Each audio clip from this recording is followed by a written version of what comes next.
conservateur et fier. Vous savez, de toutes les manœuvres insidieuses et clairement affichées par le gouvernement, il y en a peu qui m'ont autant choqué que la dernière. Quelle que soit la soif de pouvoir que peut avoir un homme, il y a pour ma part des limites à ne pas franchir. Malheureusement au Gabon, toutes les lignes ont été franchies. La conservation du pouvoir, au profit de quelques-uns, se fait coûte que coûte et vaille que vaille.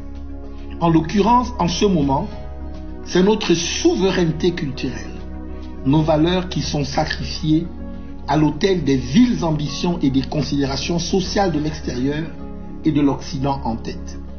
Pour tenter d'entretenir un soutien bien émoussé, nos gouvernants font des pieds et des mains, dansant d'un pied sur l'autre afin de s'assurer la conservation du pouvoir.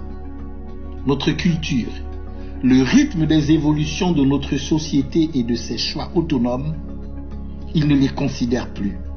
Seul compte à leurs yeux avides le fauteuil du pouvoir.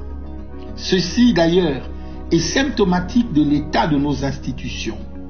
J'aurais aimé pouvoir parler de notre démocratie, mais comme nous le savons tous, de démocratie au Gabon, nous n'avons rien.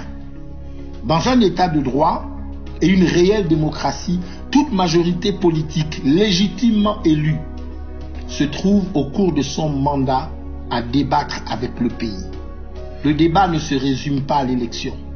Faut-il d'ailleurs rappeler qu'à aucun moment de la campagne de 2016, il n'a été question de réformer le code civil, en particulier en ce qui concerne la famille, mais de cela, évidemment, le système n'en a cure. Il se contente, afin de poursuivre ses funestes desseins, de faire passer en catimini ces textes qui modifient profondément notre société sans aucun débat social. Comprenez-moi bien, ce dont je parle va au-delà de la seule question démocratique. Le débat politique et social est aussi un facteur de changement. C'est à travers ce type de débat qu'une société évolue collectivement. Une stratégie de transformation sociale doit s'appuyer sur une adhésion de la société, au moins d'une partie significative, pour assurer que le changement envisagé se traduise concrètement et que les citoyens se l'approprient. Le piège tendu par le pouvoir, ici, est presque trop évident. Refuser le changement imposé, c'est être un affreux conservateur. Et vous serez dénoncé comme tel sur la scène européenne. Vous serez dénoncé comme un adversaire quasi obscurantiste de l'extension des droits des femmes.